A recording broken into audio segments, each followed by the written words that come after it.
சுஜாதாவை பெண் பார்த்துவிட்டு வீட்டுக்கு வந்ததும் சூர்யா கூறினான். சூர்யா, அம்மா, நான் முடிவு பண்ணிட்டேன். சுஜாதா தான் எனக்கு மனைவியா வரணும். செண்பகம், அதுக்குள்ள என்ன அவசரம் உனக்கு? நாங்க பேசி முடிவு செஞ்சிட்டு சொல்றோம். ராமன், ஆமாம் சூர்யா, முதல்ல உன் அம்மாவுக்கு தான் அந்த பொண்ணை பிடிக்கணும். சூர்யா, சுதா, நீ என்ன சொல்ற? சுதா, எனக்கு அண்ணிய ரொம்ப பிடிச்சிருக்கு அண்ணா. செண்பகம், என்னது அண்ணியா? இங்க பாரு, சுதா அவங்க வீட்டுல நகை நட்டு அதிகமா போடுவது போல தெரியல. அதனால கொஞ்சம் யோசிச்சுதான் முடிவு செய்யணும். சூர்யா, நம்ம கிட்ட இல்லாத பணமாமா? அவளோட குணத்தை பாருமா. செண்பகம், எனக்கு அதெல்லாம் தேவையில்லை. ஏங்க, இப்ப இவன் கல்யாணத்துக்கு என்ன அவசரம்? நல்ல பொண்ணா அமையும் போது பாத்துக்கலாம்னு சொல்லிவிட்டு சென்று விட்டார். சூர்யா கோபத்துடன் வீட்டில் இருந்து வெளியே சென்றான். சுஜாதாவிற்கு இப்போதைக்கு திருமணத்தில் இஷ்டமில்லை. அவளது தாய் தகப்பனார் இறந்த பின்னர் அவளை வளர்த்து அவளது சித்தப்பா சித்திதான். நல்லவரன் வந்ததுமே அவளது சித்தியின் கட்டாயத்தின் பேரில் தான் பெண் பார்க்கும் படலத்திற்கே சம்மதித்தாள். மாப்பிள்ளை வீட்டானர் சம்மதம் வேண்டாம் என கூறிய அதே நேரத்தில் சுஜாதாவின் அத்தை மகளுக்கு திருமணம் என நிச்சயமானது. அதனால் சித்தியிடம் அனுமதி வாங்கி கொண்டு அவளது அத்தை மகள் லாவண்யாவின் வீட்டிற்கு சென்றாள். கொஞ்ச நாட்களாவது இந்த திருமண பேச்சு இல்லாமல் இருந்தால் நன்றாக இருக்கும் என எண்ணிதான் அங்கு சென்றாள். லாவண்யாவும் சுஜாதாவும் நெருங்கிய தோழிகள் போலவே இருப்பார்கள். அதனால் லாவண்யாவுடன் இருப்பது சுஜாதாவிற்கு மிகவும் பிடிக்கும். சுஜாதாவுக்கு அத்தையின் வீடு அவளது வீடு போல இருக்கும். அவர்களின் பாசத்திற்காகவே அங்கு செல்லுவாள். சுஜாதா வந்து 2 நாட்கள் நன்றாக தான் சென்றது.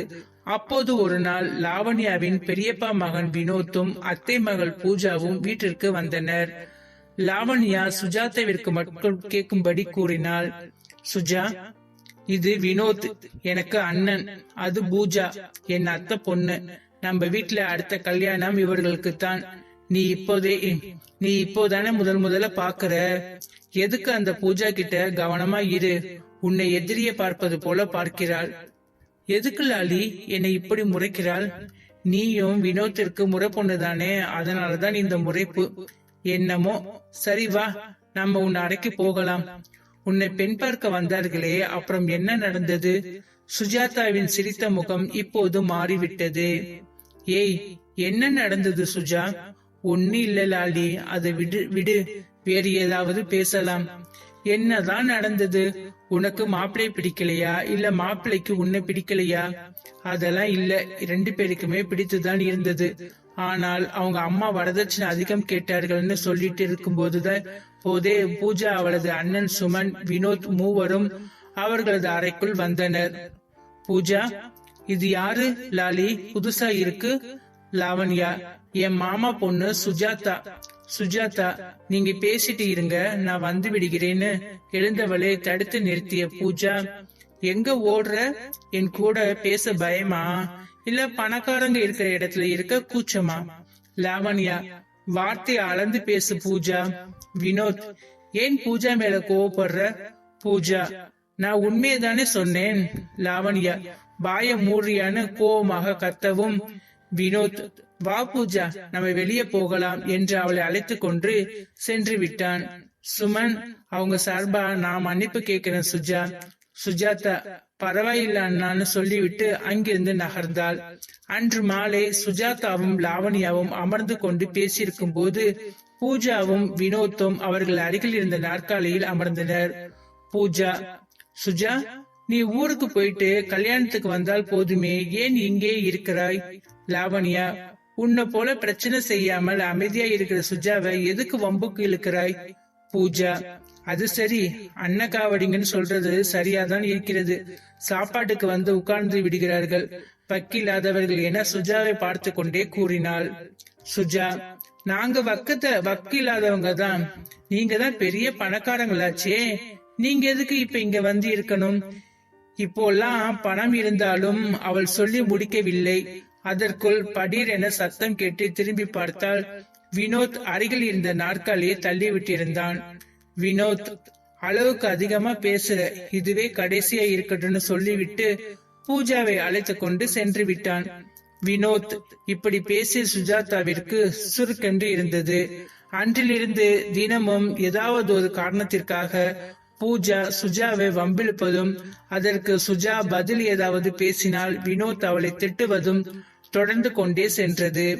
அப்படிதான் ஒரு நாள் வீட்டில் கடையில் இருந்து கொண்டு வரப்பட்ட புடவைகள் அனைவரும் பார்த்து கொண்டு இருக்கும் போது, சுஜா, லாலி, இந்த புடவை நான் எடுத்துக்கட்டுமா? லாவண்யா, சூப்பரா இருக்கு, உனக்கு எடுத்துக்கோ. சுஜா அதை லாவண்யாவின் பெற்றோரிடம் காண்பித்து தனக்கென எடுத்துக்கொண்டாள். இதை கவனித்த பூஜா, சுஜா கையில் வச்சிருக்கிற புடவை தான் எனக்கு வேணும் வினோத், அதுவா? பூஜா, ஆமாம். வினோத், சரி இரு வரேன் என்று கூறிவிட்டு சுஜாதா அருகில் சென்று அவளுக்கு மட்டும் கேட்கும் வண்ணம் கூறினான். விலைய பாத்தியா? 8900 ரூபாய். உன் தகுதிக்கு இந்த புடவையை வாங்க முடியுமா? ஓசியில கிடைச்சா இப்படிதான் வாங்குறதா? அசிங்கமா இல்ல என கேட்டுவிட்டு சுஜாதாவிற்கு தூக்கி வாரி போட்டது. அவ்வளவு விலை கொடுத்து அவளால் அதை வாங்க முடியாது. அவள் விலையை பார்க்கவில்லை. பார்த்திருந்தால் வாங்கியிருக்க மாட்டாள். ஆனால் அதை இப்படி முகத்தில் அடிப்பது போலவா சொல்ல வேண்டும் என எண்ணிக்கொண்டு, லாலி, இந்த புடவை எனக்கு பிடிக்கல என கூறிக்கொண்டு இருப்பதிலேயே விலை குறைந்த புடவையை எடுத்துக்கொண்டாள். லாவண்யாவிற்கு சுஜாதா ஏன் இப்படி செய்கிறாள் என்று புரியவில்லை. அடுத்த நாள் அனைவரும் தங்கள் எடுத்த புடவையை உடுத்தியிருந்த போது சுஜாதா மட்டும் மிகவும் எளிமையாக தெரிந்தாள். பூஜாவின் புடவையை அனைவரும் புகழ்ந்து பேசிக் கொண்டு இருக்க சுஜாதாவிற்கு அதை பார்த்தபோது முகமே வாடிவிட்டது. இதை கவனித்த வினோத்தின் மனது என்றுமில்லாத அதிசயமாக இன்று ஏனோ சுஜாதாவிற்காக இறக்கப்பட்டது. அடுத்த நாள் மற்றொரு சம்பவம் நடந்து வீட்டில் அனைவரும் குடும்ப புகைப்படம் எடுத்து அதில் சுஜாதா இருக்கக்கூடாது என்பதற்காக பூஜா அவளுக்கு பல வேலைகளை கொடுத்தாள். இறுதியில் அவள் எண்ணியது போல சுஜாதா இல்லாத குடும்ப புகைப்படத்தை எடுத்தனர்.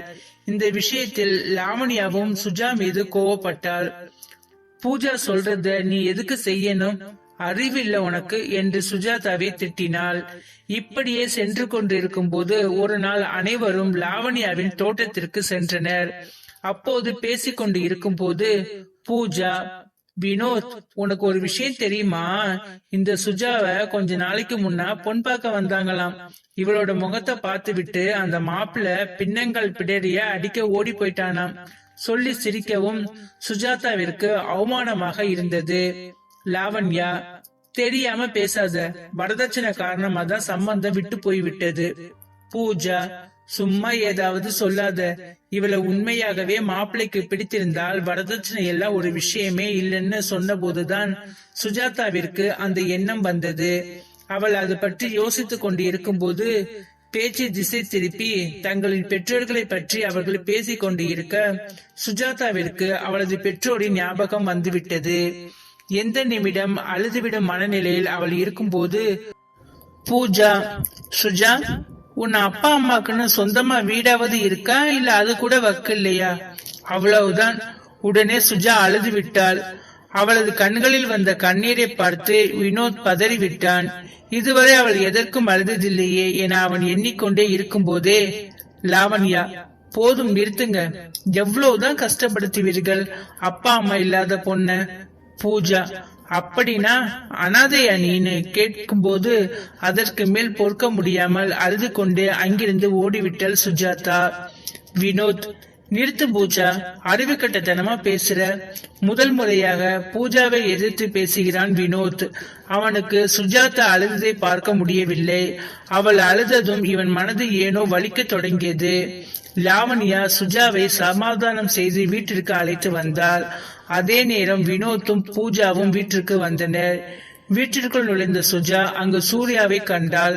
அவனை பார்த்ததுமே சற்றே அதிர்ச்சி அடைந்தவள் சூர்யாவின் அவளை பார்த்து அதிர்ச்சியில் இருக்கிறான் என்பதை அவனது பார்வையில் இருந்து புரிந்து கொண்டாள். லாவண்யா, என்ன சூர்யா, இப்பதான் வீட்டிற்கு வழி தெரிந்ததா என்று காதில் விழுந்ததும் தன் சுதாரித்தான். சூர்யா, எப்படி இருக்க சுஜா? சுஜா, நீங்க? சூர்யா, நானும் தான். லாவண்யா, உங்க 2 பேருக்கும் ஏற்கனவே பழக்கம் இருக்கா? சுஜா, நீங்க எப்படி இருக்கீங்க? லாவண்யா, ஏய், நான் ஒருத்தி இருக்கேன்பா. அதற்குள் வீட்டுக்குள் விருந்தினர்கள் வந்துவிட சுஜா லாவண்யாவை அழைத்து கொண்டு அவளது அறைக்கு சென்றாள்.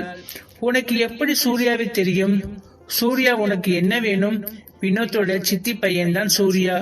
ஓ, எப்படி தெரியும்னு சொல்லு. அவன் உன்னை பார்க்கும் பார்வை காதல் ரசம் சொட்டுதே, கிளிக்குது. என்னடி? அந்த காதல் ரசனைத்தான் அன்னைக்கே பார்த்தேன் என்று விரக்தியாக கூறவும், இரு, அப்படின்னா உன்னை பெண் பார்க்க வந்தது சூர்யா தானா? அடப்பாவி, சொல்லவே இல்லையே. அத பற்றி பேசாத. உன்னை அவன் பார்க்கும் பார்வையில் காதல் தெரியுதே, அத பற்றி பேசாத. உன்னை வேண்டான்னு சொல்லிட்டானா? அவனை உண்டு இல்லைன்னு செய்யறேன். அவங்க அம்மா சொன்னதுக்கு இவர் என்ன செய்ய முடியும்? பாருடா, இதுக்கு பெயர் தான் பாசமா? அதெல்லாம் ஒண்ணு இல்லைன்னு சொல்லிவிட்டு வெளியே வந்து விட்டாள். அன்று மத்தியானம் அனைவரும் அமர்ந்து பேசிக்கொண்டு இருக்கும் போது, சுமன், நாளைக்கு எல்லோரும் போய் கல்யாணத்திற்கு ட்ரெஸ் எடுத்துட்டு வந்துடுங்க. பூஜா, எதுக்கு எல்லோரும்? எப்படியும் லாலி வரமாட்டாள். அவளுக்கு துணையா சுஜாவும் வீட்லயே இருக்கட்டும். அதுவும் இல்லாம அவளுக்கு ட்ரெஸ் கலெக்ஷனை பற்றி என்ன தெரியும்? சூர்யா, அண்ணி, சுஜா நல்லாவே ட்ரெஸ் செலக்ஷன் செய்வாள். இல்லைனா நான் அவளுக்கு உதவுகிறேன், நீங்க அதை பற்றி கவலைப்பட வேண்டாம் என்று கூறியதும் வினோத்தும் பூஜாவும் இருவருக்குமே ஒரே நேரத்தில் கோபம் தலைக்கு ஏறியது. இவன் யார் சுஜாக்கு ட்ரெஸ் செலக்ஷன் செய்யறதுக்கு என்று வினோத் மனதுக்குள் நினைத்து கொண்டு இருக்கும் போதே பூஜாவிற்கு சுஜா மீது இன்னும் கோபம் வந்தது. சூர்யா அன்று மாலை சுஜாவை தனியாக சந்தித்த போது, சுஜா, நான் சொல்றத கொஞ்சம் கேள். நம்ம பேச எதுவும் இல்லைன்னு சொல்லிட்டு இருக்கும் போதே பூஜா வந்து விட்டாள். பூஜா, சூர்யா, உன்னை வினோத் கூப்பிடுறான். சூர்யா, நீ போ, நான் வரேன். பூஜா, நான் சுஜா கூட கொஞ்சம் பேசணும், நீ போன்னு சொல்லவும் சூர்யா சென்று விட்டான். பூஜா, இங்க பாரு சுஜா, சூர்யா கூட இனிமே நீ பேசக்கூடாது. அப்படி பேசியது பார்த்தேன், நடக்கிறதே வேற. ஜாக்கிரதை என்று எச்சரித்து விட்டு சென்றாள். இந்த பூஜாவுக்கு வேற வேலையே கிடையாது என எண்ணிக்கொண்டு சுஜா சென்று விட்டாள். வீட்டிற்குள் வந்ததும் லாவண்யா சுஜாவை தனியாக அழைத்து சென்று பேசினாள். என்னதான் நடந்தது சுஜா? சூர்யா உன் கூட பேச முயற்சி செய்ததை பார்த்தால் அவன் உன்னை வேண்டான்னு சொன்னது போல இல்லையே. உண்மையை சொல்லு, என்னதான் நடந்தது என ரொம்பவே வலியுறுத்தி கேட்கவும் சுஜா அவளை பெண் பார்க்க வந்த போது நடந்த சம்பவத்தை விவரித்தாள். அன்று சுஜாவை அவளது சித்தி மல்லி அலங்கரித்துக் கொண்டு இருந்தாள். எதுக்கு சித்தி இவ்வளவு மேக்கப் என சங்கட்டமாக இருக்கு. வாய மூடு. எப்படியாவது இந்த சம்பந்தம் முடியணும், அப்பதான் உன்னை கட்டி கொடுத்து அனுப்பி வைக்க முடியும். அடுத்து என் பொண்ணு ஒருத்தி இருக்கிறது மனசுல இருக்கட்டும் என்று சொல்லிக் கொண்டே அலங்காரத்தை முடிக்கவும் மாப்பிள்ளை வீட்டினர் வரவும் சரியாக இருந்தது. அனைவரும் முன்னிலையில் நமஸ்கரித்து விட்டு சுஜா எழும்பும் போது இனிமையான ஆண் குரல் ஒன்று கேட்டது. நீங்க யாரும் தப்பா நினைக்கலன்னா நான் ஒரு விஷயம் சொல்லட்டுமா என்று கூறிய சூர்யா அப்போதுதான் சுஜாதா நிமிர்ந்து பார்த்தாள். மல்லி, சொல்லுங்க தம்பி. சூர்யா, உங்க பொண்ண இந்த அலங்காரத்தை எல்லாம் கலைச்சிட்டு வீட்டுல எப்படி இருப்பாங்களோ அதே போல அழைத்து வர முடியுமா? மல்லி, எதுக்கு? சூர்யா, காரணமாகத்தான். மல்லி சுஜாவை பார்க்க அவள் சென்று முகத்தை கழுவி பொட்டு வைத்துக் கொண்டு வழக்கமான உடுத்தும் சுடிதார் ஒன்றில் அணிந்து வந்தாள். சூர்யா, பாருங்க, உங்க பொண்ணு தேவதை மாதிரி இருக்காங்க. எதுக்கு மேக்கப் போட்டு அவங்க அழக கெடுக்கணும் என்று கூறிய சூர்யாவின் கண்ணை பார்த்தவளுக்கு சற்றே நிம்மதி வந்தது. பிறகு சூர்யா சுஜாதாவிடம் தனியாக பேச வேண்டும் என்று வெளியே அழைத்து சென்று பேச போவதாகவும் சொல்லி சுஜாவை தனது காரில் அழைத்து கொண்டு சென்றான். இதுவரைக்கும் எத்தனை முறை உன்னை பெண் பார்த்துக்கிறார்கள்? நீங்க தான் முதல் முறை வந்திருக்கீங்க, வேறு யாரும் வந்ததில்லை. நல்லது. யாருதான் இந்த முறை கொண்டு வந்ததோ தெரியல. இப்படி முன்ன பின்ன தெரியாதவங்க முன்னாடி நிற்க சங்கட்டமா இருக்குன்னு தோணலையா? பெத்தவங்க முன்னாடி பொண்ணு சைட்டை அடிக்கிறதுக்கு பெயர் தான் பெண் பார்ப்பது என எரிச்சல் பட்டு கொண்டு சொன்னான். இங்க பக்கத்துல கோவில் எங்க இருக்கு? பக்கத்து தெருவுல தான். அங்க போய் பேசலாமா? இன்னைக்கு நீ கோயிலுக்கு வரலாம் தானே? அடுத்த 5 நிமிடத்தில் கோவிலில் இருந்தனர். சாமி தரிசனம் செய்துவிட்டு அங்கு இருந்த மண்டபத்தின் படிக்கட்டில் அமர்ந்தனர். சுஜா, நம்ம 2 பேருமே இப்ப நம்ம வாழ்க்கையின் முக்கியமான ஒரு முடிவை எடுக்கும் கட்டத்தில் இருக்கிறோம். அதனால எல்லா விஷயத்தையும் பேசி தெளிவா தெரிஞ்சுக்கலாம். அவசரப்பட்டு முடிவு எடுக்க வேண்டாம். எனக்கு உன்னை பார்த்ததுமே பிடிச்சிருச்சு. ஆனால் வெறும் வெளித்தோற்றத்தை வைத்து மட்டும் முடிவு எடுக்க கூடாது.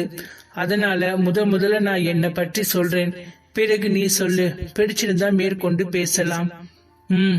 சரி. நான் சூர்யா. சொல்லுகிற அளவுக்கு பெருசா எதையும் சாதிக்கவில்லை. அப்பா பிசினஸ் செஞ்சுட்டு இருந்தாரு. இப்ப அவருக்கு உடம்பு கொஞ்சம் சரியில்லை. அதனால நான் பொறுப்பேற்று கொண்டேன். அது வரைக்கும் அனுபவத்துக்காக வெளியே 2 கம்பெனியில் வேலை செய்தேன். இந்த வரனை கொண்டு வந்ததே அப்பாதான். அவருக்கு உன்னை எனக்கு திருமணம் செய்து வைக்க ஆசை. ஆனால் நம்ம வீட்டை பொறுத்த வரைக்கும் நம்ம வீடு என அவன் சொன்னதும் சுஜாதாவிற்கு பிடித்திருந்தது. அம்மா எடுப்பதுதான் முடிவு. அம்மா ரொம்ப பாசமானவங்க, அதே நேரத்தில் பிடிவாதம் உள்ளவர்களும் கூட. அவங்களுக்கு மட்டும் உன்னை பிடித்து விட்டால் அவங்க பெண்ணாகவே உன்னை பார்ப்பார்கள். கடைசியா சுதா என் செல்ல தங்கை. அவளுக்கு என்னை ரொம்ப பிடிக்கும். எனக்கு பிடிச்சதெல்லாம் அவளுக்கும் பிடிக்கும். ஸ்வீட் பிசாசு அவள். அப்புறம் கெட்ட பழக்கம்னு இது வரைக்கும் எதுவுமே இல்லை. அவ்வளவுதான். அம்மாக்கு எனக்கும் தான் இனிமே உன்னை பிடிக்கணும் என அவன் சொல்லி முடித்தான்.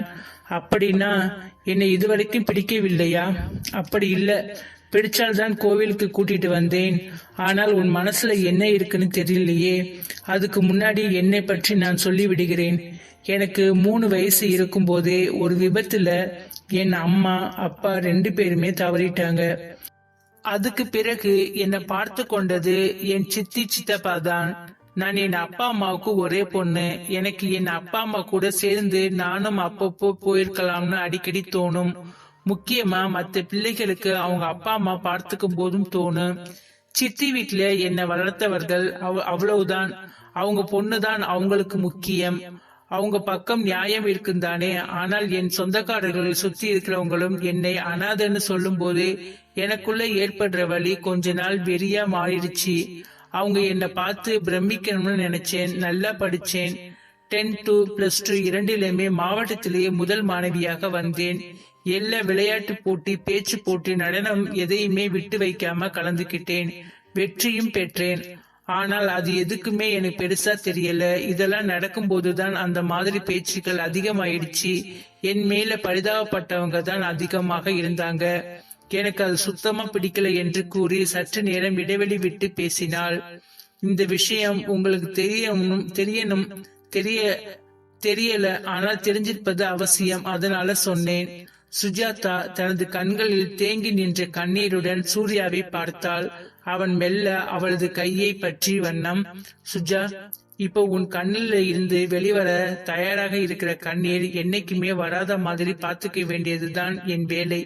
உனக்கு நல்ல அம்மா அப்பாவா இருக்க என் அம்மா அப்பாவால தான் முடியும்.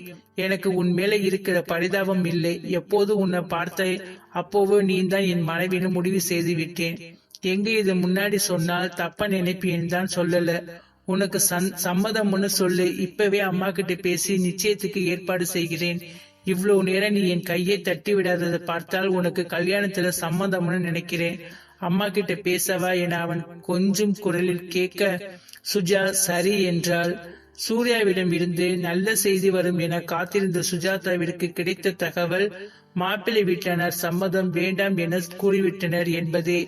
ஏற்கனவே உடைந்து இருந்த சுஜாதா இப்போது மொத்தமாக உடைந்து விட்டாள். லாவண்யா, சரி, நீ கவலைப்படாத. உனக்கு ஏற்றவன் கண்டிப்பா வருவான். இந்த விஷயம் யாருக்கும் தெரிய வேண்டாம்.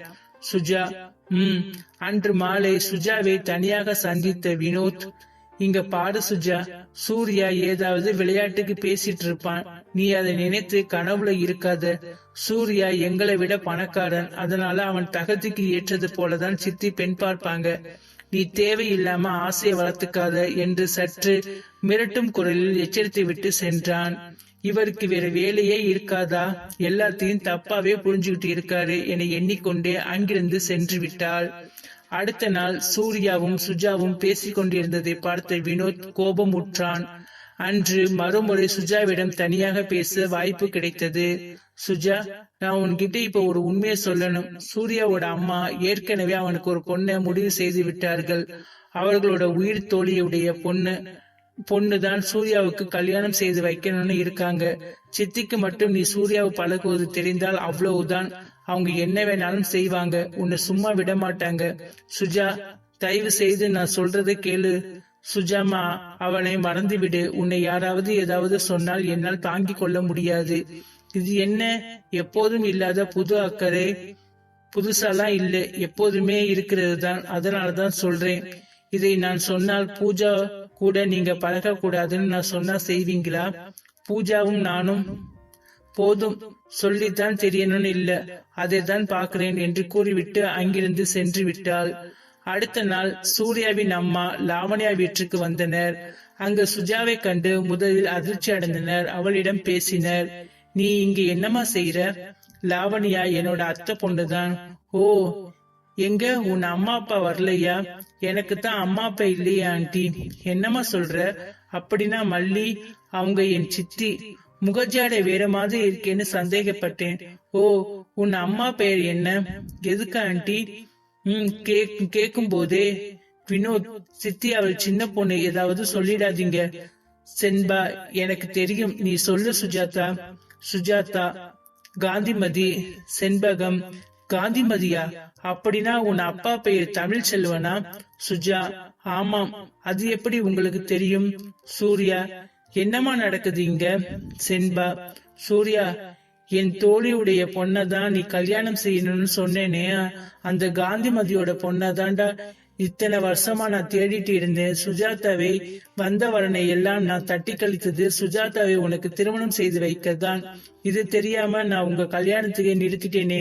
இனிமே தாமதிக்க கூடாது.